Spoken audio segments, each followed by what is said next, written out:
Well, I think, we're looking at the beginning of a longer horror. And, I think it's important to keep the focus on our media, but to also not feel so disempowered. And that's what BDS, boycott, divestment, and sanctions, allows us to do. And there was a very large protest outside the White House today. It wasn't really outside the White House because it's like completely fortified. Right. They just won't get rid of those fences. And Biden's in there staring at a blank wall. Blinken's authorizing more weapons shipments. And they're just letting this happen. This is happening because the United States allows it to happen. BDS is the one thing that we can do here in the U.S.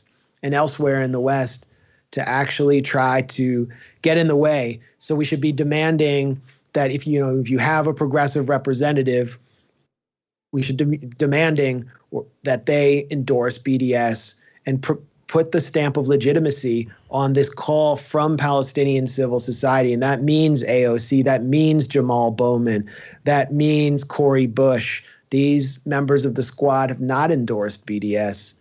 It also means, your local city council members. But it's something we can do. BDS is, I know BDS bothers them because there's a big pushback against it, right? I mean Abby Martin, and other people have had their rights taken away because they won't sign a loyalty pledge, basically, to Israel. And it helps expose the farce of free speech in the West and in the U.S. as well. Abby filing a lawsuit against the state of Georgia for trying to force her to sign oath before speaking at a Georgia State University that she would not advance BDS. She had to basically sign a speech oath to be muzzled. Roger Waters, there was an attempt to prevent him from performing in Long Island because he had supported BDS. I believe that was supported by Andrew Cuomo. Cuomo has advanced bills that would basically ban businesses from refusing to do business with the state of Israel or its occupation. These are direct attacks on the First Amendment, and they're passing in state after state, legislature after legislature. While the U.S. Blinken goes around advancing the rules-based international order and claiming the U.S. is some bastion of freedom. So it's not just the hypocrisy on Assange, it's that at home, private citizens are having their speech muzzled simply because they're disgusted by seeing Palestinians be ethnically cleansed and bombed into smithereens in an open-air prison. So BDS, I almost said BDSM. BDSM is hurting them. I bet that does hurt. BDSM also hurts. It can hurt everyone if you don't do it properly. Right. You need to have a safe word. Now, when you do BDS, is there a safe word? Hey, I am done boycotting. Stop the boycotting.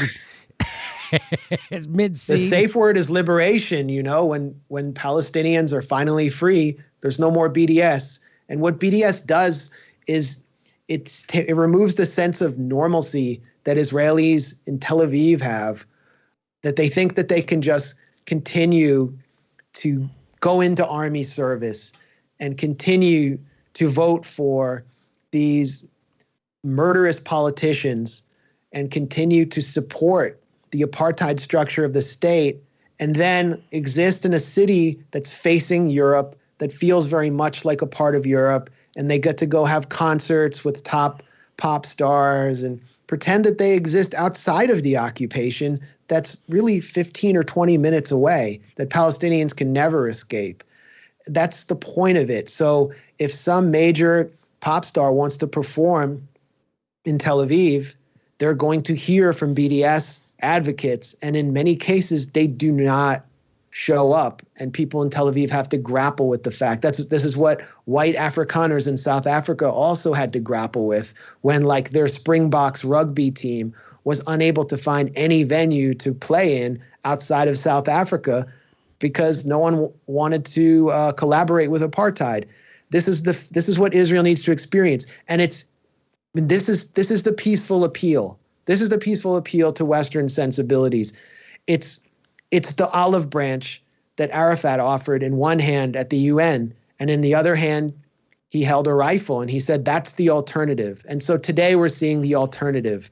We're seeing the rifle, because justice delayed is justice denied. And when injustice enters, when injustice appears, the sword enters the world. That's what we learn in our traditions, and that's what we're seeing play as very basic. So BDS is just a basic part, something everyone can do. And it's treated as anti-Semitic Nazism and terrorism by our mainstream Democratic politicians. Yeah, it is considered that, but don't listen to them because they're corrupted and bought. Hey, everybody, this is the part where I tell you where all our live shows are, but there aren't any. And then this is why I tell you to join our premium program and get extra content, but nobody's got a fucking job. So just enjoy the video.